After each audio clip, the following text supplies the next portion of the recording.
Meus amigos, o queridinho dos bandidos anulou todas as condenações. Vocês vão entender neste vídeo que eu estou trazendo em primeira mão para vocês. José Dirceu tem tudo anulado. Todas as condenações foram anuladas por quem? Ninguém mais, ninguém menos que Gilmar Mendes do STF. Você vai entender o porquê neste vídeo que eu estou trazendo agora para vocês. Mas já vai colocando aqui nos comentários a cidade que você está nos assistindo, de qualquer lugar do Brasil e do mundo. Coloque a região, se está chovendo ou não. Quero saber a sua opinião. Pessoal, uma bomba hoje do STF trazendo aí, dando um tapa na cara da população brasileira.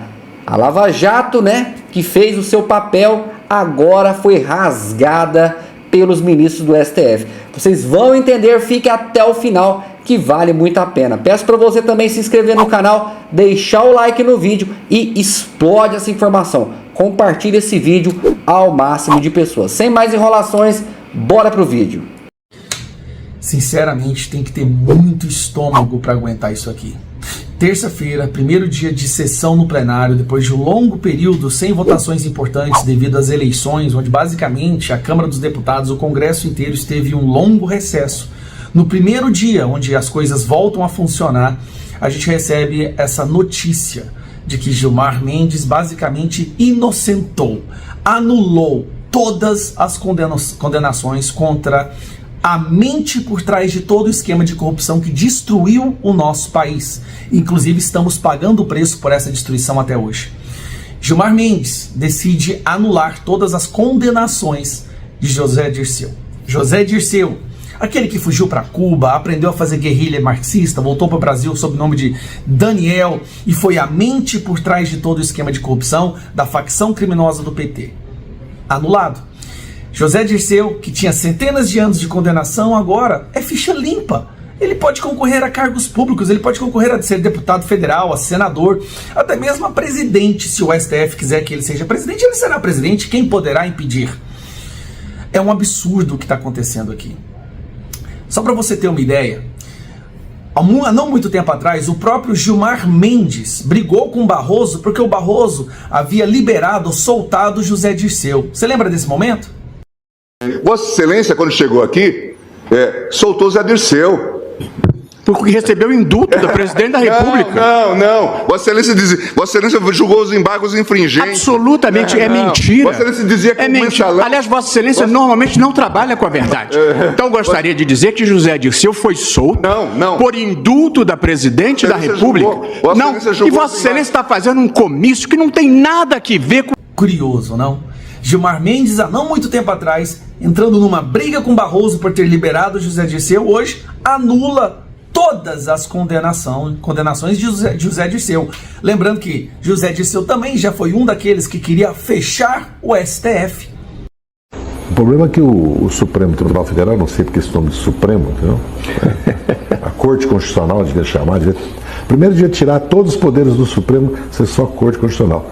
É um tapa na cara, mais um tapa na cara do povo brasileiro, mais uma ação ilegal, uma ação perversa de um ministro do STF. E onde está o Senado para fazer alguma coisa? E o STF, ao invés de prender corruptos, não, o que ele está fazendo? Está prendendo pessoas inocentes que invadiram um prédio público no domingo desarmadas. Está mandando busca e apreensão na casa de deputado federal, porque de acordo com eles, eu financiei o 8 de janeiro com cota parlamentar sem nem ter assumido como deputado ainda. Eu não sei como isso é possível. Eu quero muito ter acesso aos inquéritos, porque até hoje eu não tive, para entender como que eu consegui fazer essa façanha de viajar no tempo.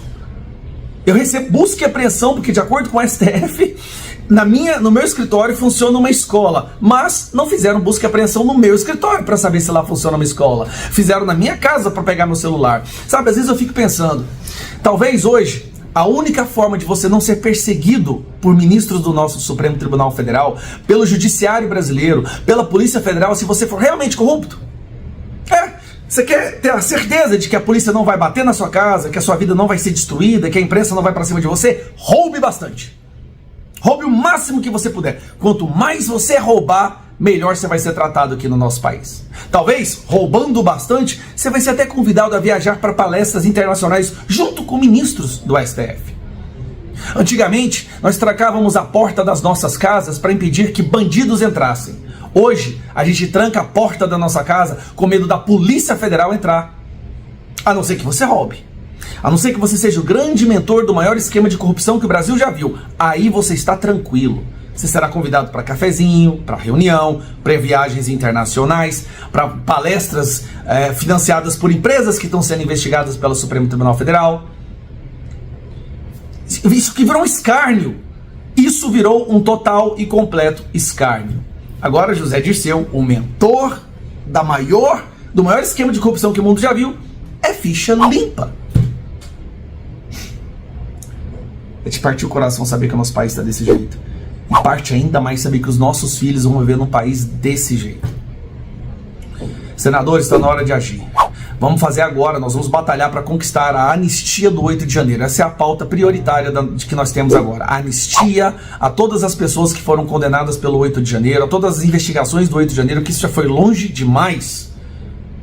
A gente precisa voltar à normalidade, o Brasil precisa voltar a andar. Chega de perseguição, chega de busca e apreensão na casa da direita, enquanto a esquerda fazendo o maior roubo do século e nada acontece.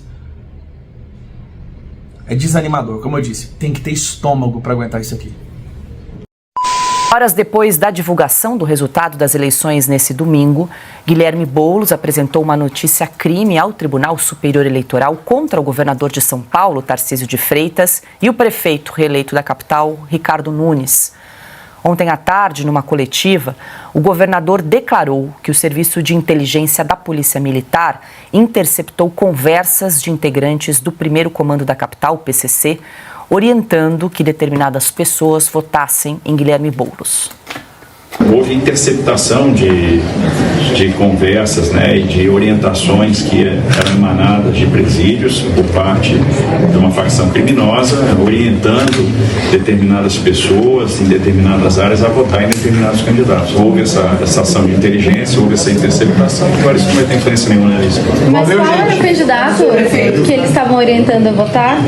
Qual era o candidato em que eles orientavam a votar? Em São Paulo? Outros. Ainda no domingo, a campanha de Guilherme Boulos protocolou 2 medidas na Justiça Eleitoral contra Tarcísio de Freitas e Ricardo Nunes. Uma das ações, se resultar em condenação, pode levar à inelegibilidade de Tarcísio, de Ricardo Nunes e do vice Melo Araújo por 8 anos. O governo de São Paulo comunicou que vai encaminhar ao Ministério Público as supostas cartas atribuídas ao PCC com orientações para os familiares votarem em Guilherme Boulos. Bom, Ana, deixa eu trazer porque essas cartas já foram publicadas pela imprensa, inclusive ontem à noite, já depois da declaração do governador Tarcísio de Freitas. Numa dessas mensagens publicadas aí pela imprensa, há a citação de que a facção não faz acordo com partidos políticos, mas que recomendaria então o voto no candidato do PSOL. O bilhete é finalizado com, abre aspas, agradecemos a atenção de todos, fecha aspas. E tem mais a citação de uma outra candidata, a Rosana Vale, que foi candidata a prefeita aqui na cidade de Santos, no estado de São Paulo, acabou perdendo, mas também havia uma orientação numa dessas cartas do PCC para que não votasse, então, em Rosana Vale, ela que foi candidata pelo PL à prefeitura de Santos. Bom, Paula, o brasileiro já conhece, aquela história dos diálogos cabulosos, a ligação do PT com a ligação que eu digo ideológica, não estou nem afirmando ligação direta, mas a ligação ideológica aí do PT e seus satélites com essa turma, com a bandidagem, é conhecida. Nós ouvimos naquele áudio, nos diálogos, com o PT a gente tinha diálogos cabulosos, não era isso? Não foi isso que a gente ouviu? Agora, o governador Tarcísio está falando de um serviço de inteligência da polícia, não é não é que ele esteja confabulando ou achando alguma coisa. Como governador de São Paulo, ele tem acesso a esses relatórios que vêm exatamente dos serviços de inteligência da polícia. Então, o que nós vamos assistir agora é mais uma tentativa de judicializar a política, porque estamos perdendo território. Acabamos de mostrar um segmento inteiro aí de Paulo Pimenta, Gleisi Hoffmann, Quaquá, aliás, né, Quaquá, Fufuca, é o Brasil, Quaquá, Alexandre Padilha, todos num momento de reclamação absoluta, que estamos perdendo o protagonismo, que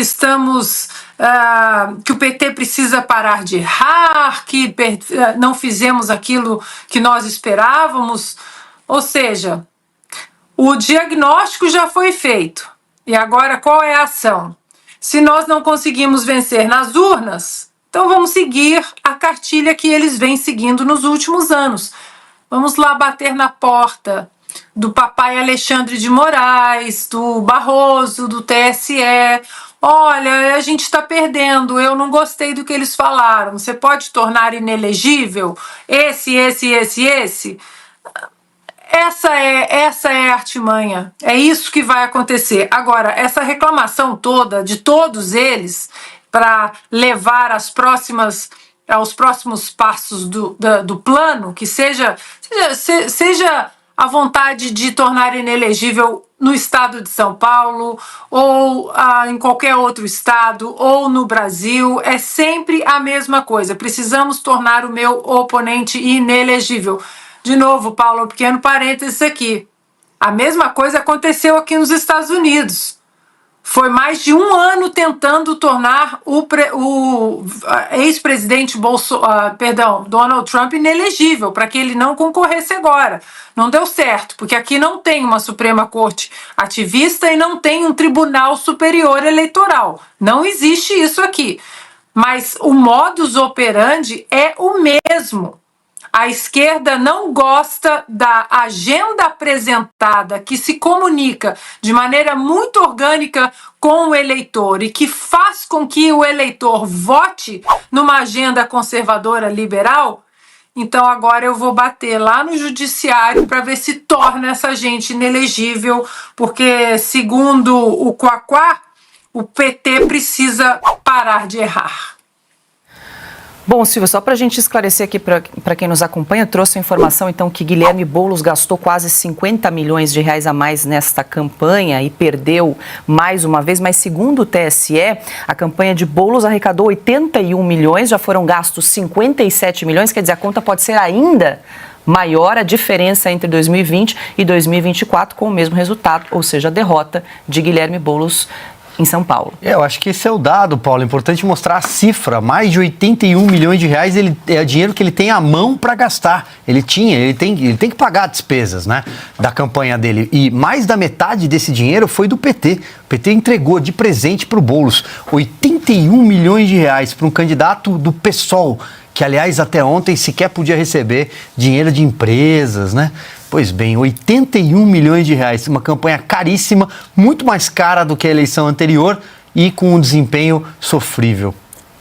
E aí, Augusto, deixa eu só trazer aqui mais uma informação, já que estamos falando aqui do candidato derrotado à Prefeitura de São Paulo, Guilherme Boulos, que repetiu o resultado do primeiro turno e foi o candidato a prefeito de São Paulo mais votado nos presídios da capital paulista, também no segundo turno. Ao todo, nas 14 sessões eleitorais instaladas em unidades prisionais, o candidato do PSOL recebeu aproximadamente 74% dos votos válidos em prisões, contra 26% do rival Ricardo Nunes. Atenderam ao PCC, quem controla as penitenciárias no Brasil. Alguma dúvida? E alguma dúvida sobre o apoio ao Boulos, a escolha, a opção pelo Boulos dos chefões das organizações criminosas? Mas é evidente. Esse resultado aí pode se juntar às provas aí em defesa do Tarcísio. O Tarcísio disse o óbvio.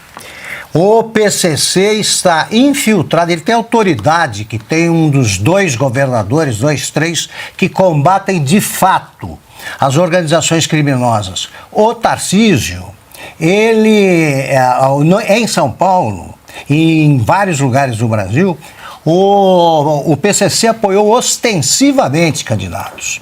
Houve vários em pequenas cidades, cidades de médio porte, apoiadas pelo PCC. Isso é que deveria preocupar a justiça brasileira. Agora ele vai recorrer de novo à justiça eleitoral, é isso que ele pretende fazer? Então é o seguinte, o grande derrotado, um dos grandes derrotados, e a gente tem esquecido isso, nessas eleições foi o ministro Alexandre de Moraes.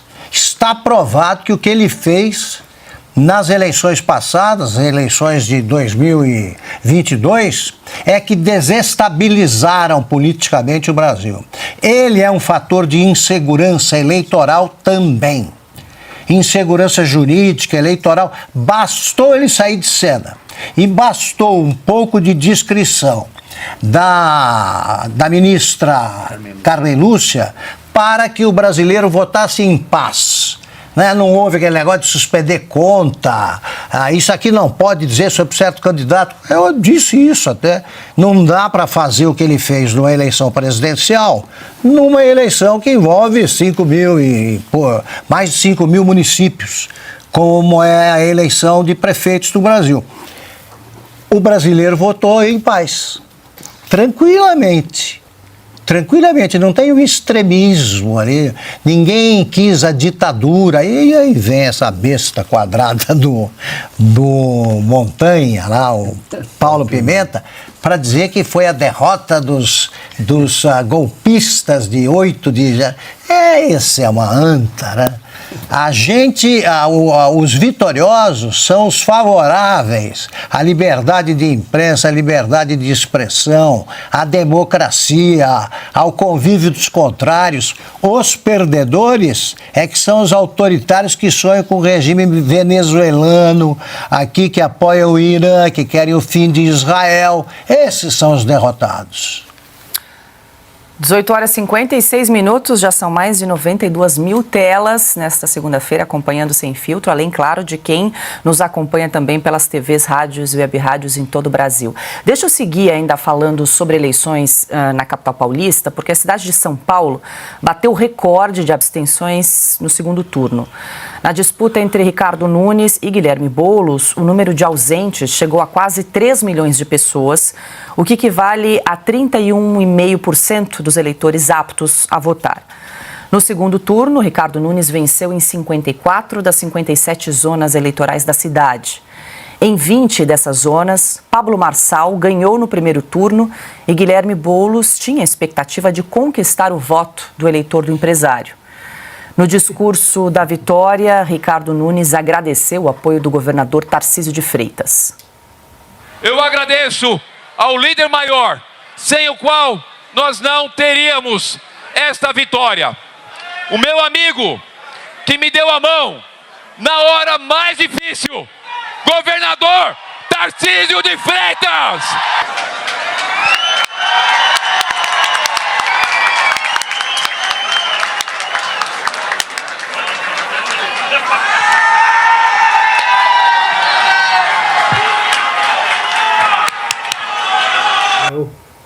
Ricardo Nunes mencionou o ex-presidente Jair Bolsonaro, a quem agradeceu pela indicação do vice, Melo Araújo.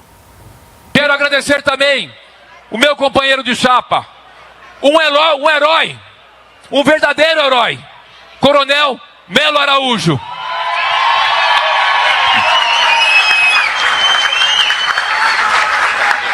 Obrigado, Coronel Melo Araújo. Uma indicação preciosa do presidente Bolsonaro. Eu tenho certeza que nós vamos trabalhar muito pela nossa cidade.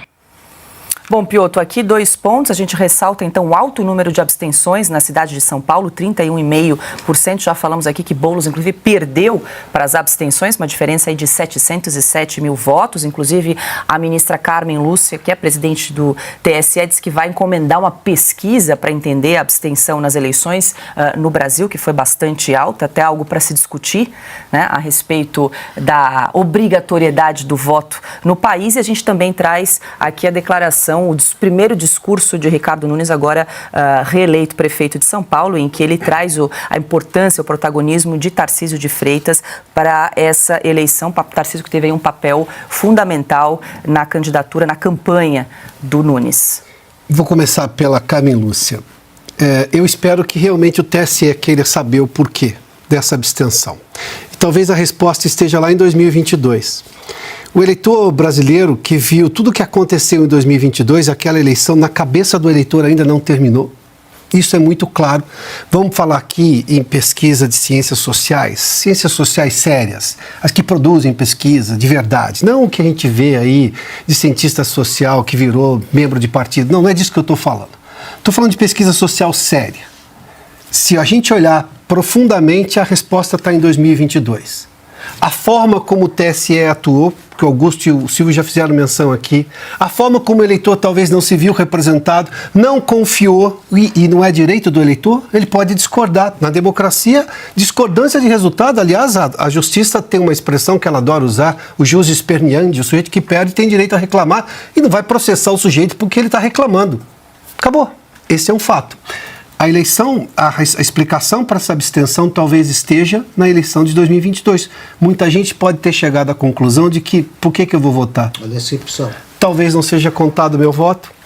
Então, talvez precise se analisar novamente as urnas eletrônicas e talvez elas precisem desse voto de confirmação impresso, que obviamente no eventual questionamento isso poderia ser levado em conta. Ministra, nós estamos falando aqui a sério. Eu suponho que a senhora queira saber realmente a sério o porquê da abstenção. Então, vamos discutir. Vamos liberar o Brasil para debater democraticamente as coisas sem o medo de um processo no TSE, de um inquérito qualquer desses do Supremo Tribunal Federal. Vamos deixar os brasileiros praticarem a democracia que foi arduamente conquistada pelos que me antecederam. Eu só sou beneficiário da democracia. Acho que eu não sou, inclusive, nem suspeito nisso aí. Eu não estava lá, eu era criança nessa época. Eu só torci pela democracia e ela veio. Hoje, eu só existo como jornalista porque existiu a democracia antes de mim. Então, vamos debater. Vamos deixar os brasileiros questionarem o processo eleitoral, questionarem o TSE sem serem presos. Aí você vai entender por que os brasileiros que sempre compareceram às urnas, que lutaram para ter voto direto, e nem faz tanto tempo assim, me refiro aos anos 80, a emenda Dante Oliveira, a senhora sabe muito bem do que eu estou falando, que infelizmente foi derrotada naquele momento, mas depois, em 89, veio a eleição direta para presidente da República. Se a gente parar para pensar verdadeiramente, a gente vai ter respostas. O que foi de tão estranho na última eleição para desencorajar brasileiros a votarem nesta eleição? O que foi tão... O TSE foi uma coisa muito diferente do que era até então. Bom, então talvez isso mereça ser analisado. Em ciência, você vê o que destoa para saber por que você teve um resultado diferente. É a coisa mais básica. Eu aprendi isso na 6ª série, como professor de ciência. O que está destoando para ter um resultado diferente? Mistura duas cores, por que aconteceu? Mas por que essa saiu? Isso aqui eu deixei mais tempo em algum lugar, no tubo de ensaio. Bom, isso destoa. Bom, primeiramente, então, se a discussão é séria, eu tenho por que confiar que a senhora está realmente querendo saber, até pelo seu comportamento mais discreto nessa eleição, destoando do TSE de 2022, então talvez a gente só precise da democracia e do debate livre para chegar a essa resposta, o que é muito bom. A segunda coisa, o Nunes deixou muito claro aí. Ele citou sim o Tarcísio, e isso é inequívoco que o Tarcísio se envolveu na campanha do Ricardo Nunes nessa reeleição, né? Podemos chamar de reeleição, porque ele já estava na chapa anteriormente, embora tenha sido o Covas o eleito, né? O Bruno Covas. Ele era vice naquele momento, assumiu depois da morte do Covas. E citou o Bolsonaro, veja só, o Bolsonaro indicou, ele falou uma indicação que é a realidade. O Coronel Melo Araújo é exatamente o vice. E como o prefeito tem muita coisa para resolver, inclusive politicamente, é o vice quem vai tocar muita coisa numa cidade que hoje precisa ainda resolver a questão da Cracolândia, a corrupção em boa parte, inclusive da administração, coisas que são denúncias, precisam ser apuradas, transporte público. Um vice que resolveu as questões do CEAGESP, conforme a gente sabe, essa história já é de conhecimento público, tende a fazer muita coisa. E é uma indicação do presidente Bolsonaro, que ele não deixou de dizer da forma como chamou de preciosa indicação do presidente Jair Bolsonaro. E, claro, renderam as homenagens ao governador Tarcísio de Freitas, porque foi inequivocadamente o melhor e o maior apoio que ele teve nessa campanha. Ana, eu quero te ouvir sobre esse alto índice de abstenções aqui nas eleições municipais de 2024, mas antes nós comentamos aqui sobre a presidente do TSE, a Carmen Lúcia, que quer conduzir uma pesquisa para entender o que motivou esse número de abstenções. A gente acompanha um trecho da fala da ministra. Então nós temos que ver em cada local o que aconteceu, por que está acontecendo e o que a gente pode fazer para que a abstenção, onde tem aumentado, não volte a acontecer. Com relação à abstenção, portanto, nenhuma dúvida, há um aumento de abstenção no segundo turno, e isso também foi verificado dessa vez. Em 2020, que foram as últimas eleições municipais, as mais recentes, nós tivemos quase 31%, pelo menos até aqui está dando entre 28% e 30%. Mas em alguns locais houve diminuição, em outros houve aumento. Nós vamos então verificar, estudar e ver o que a gente precisa de fazer para aperfeiçoar. Augusto, foi registrada a segunda maior taxa de abstenções na história eleitoral do Brasil. Quase 10 milhões de pessoas não compareceram às urnas. Eu acho que é isso. A abstenção normalmente é grande. Já passa de 20, 22, por aí. É a decepção ou a desconfiança. Isso é que o Piotr mencionou. É a sensação de que não adianta votar. Sim. O que é ruim. Estamos provando que adianta sim, claro. E muito.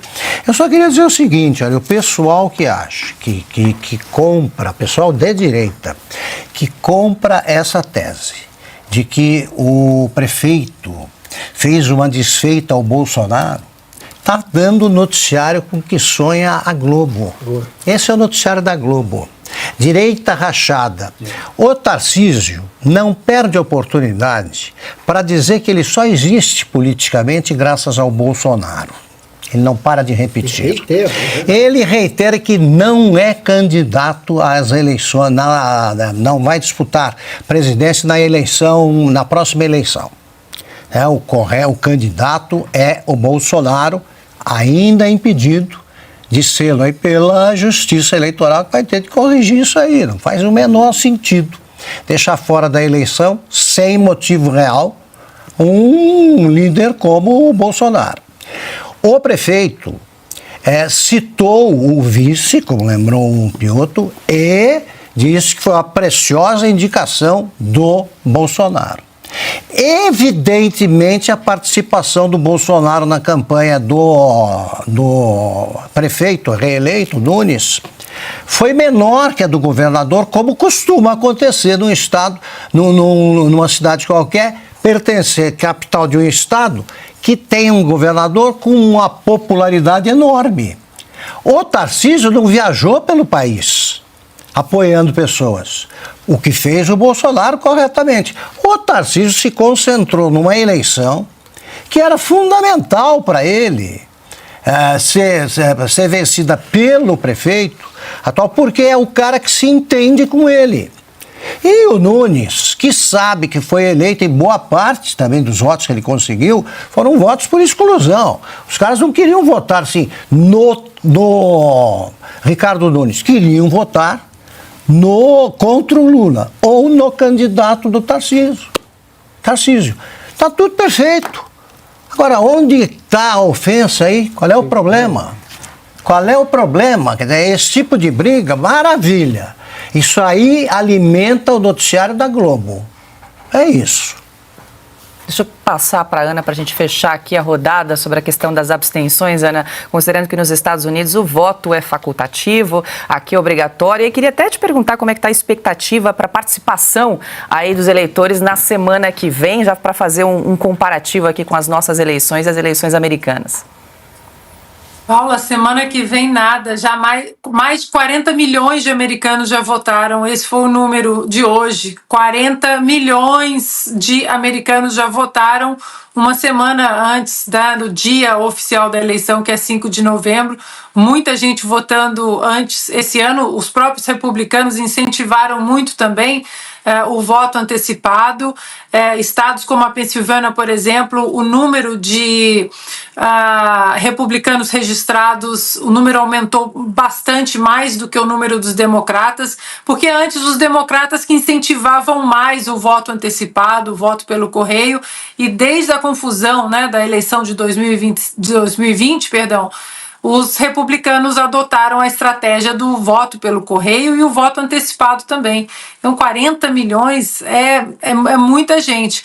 Agora, Paula, o que você disse, aqui o voto é facultativo, vota quem quer. Então, os candidatos, eles têm que convencer os eleitores a sair de casa, né? Você tem que se sentir ali inspirado, engajado, com alguma conexão, né, com a agenda, a proposta, a plataforma daquele candidato e sair de casa para votar. O voto é um direito.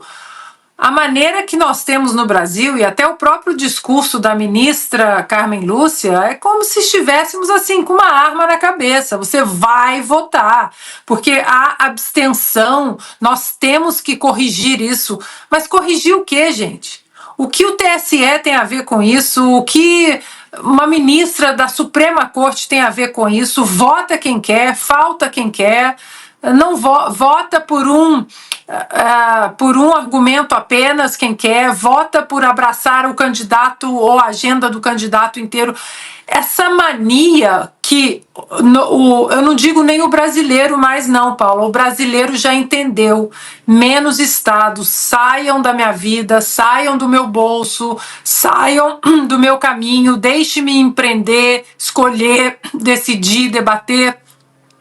E essa mania ainda, esse vício do Estado de dizer o que a gente tem que falar, o que a gente pode debater. Não, isso aqui você pode debater. Não, isso aqui você não pode debater. Urna eletrônica com o brasileiro quer urna eletrônica com voto impresso para uma possível contagem sob escrutínio público, como está no artigo 37 da Constituição. Não, isso aqui vocês não podem discutir. Então, Paula, o que a ministra tem a ver com isso, da abstenção? Não, porque nós vamos tentar fazer com que esse número diminua. Eles precisam entender que o brasileiro não quer o Estado, não quer um TSE, não quer agências governamentais para legislar no lugar do Legislativo. Não basta o Supremo Tribunal Federal usurpando essa prerrogativa do Legislativo e fazendo leis através das canetadas inconstitucionais. Então, os números falam bastante. São números muito altos. Mas esses números altos com a abstenção é uma coisa que tem que ser decidida entre o eleitor e o eleito e os candidatos. Brasília tem que ficar fora da nossa vida, tem que estar dentro da nossa vida em pouquíssimas coisas. E o brasileiro tem que cobrar isso de Brasília. Saiam da minha vida e das minhas decisões. Chega! Fala pessoal, voltamos com as informações para todos vocês e agora trazendo uma informação aí, né, da dança das cadeiras, né, pessoal? Lira anuncia apoio a Hugo Mota para suceder na liderança da Câmara. Na manhã desta terça-feira, o presidente da Câmara dos Deputados, Arthur Lira, divulgou publicamente o apoio ao deputado Hugo Mota para sucedê-lo na presidência da Casa. O anúncio ocorreu em Brasília, na área externa da residência oficial. Hugo Mota, pertencente ao Partido Republicanos da Paraíba, foi apresentado como o candidato que tem condições políticas para promover aí alianças dentro do Congresso. Arthur Lira enfatizou aí a habilidade de Hugo Mota em articular e dialogar com grupos diversos, destacando sua capacidade de liderar um ambiente político, muitas das vezes polarizado. Essa habilidade vem de sua experiência, abarcando 4 mandatos, enfrentando desafios complexos ao longo do tempo.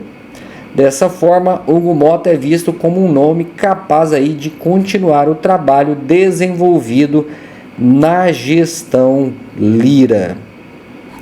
Tá aí, né, pessoal, a dança das cadeiras, presidência da Câmara e do Senado chegando, né, e o governo mexendo os pauzinhos ali para colocar os seus aliados no poder. Coloque aqui a sua opinião referente a essa informação. Pessoal, vou ficando por aqui, mais tarde tem vídeo novo no canal. Um forte abraço e te espero no próximo vídeo.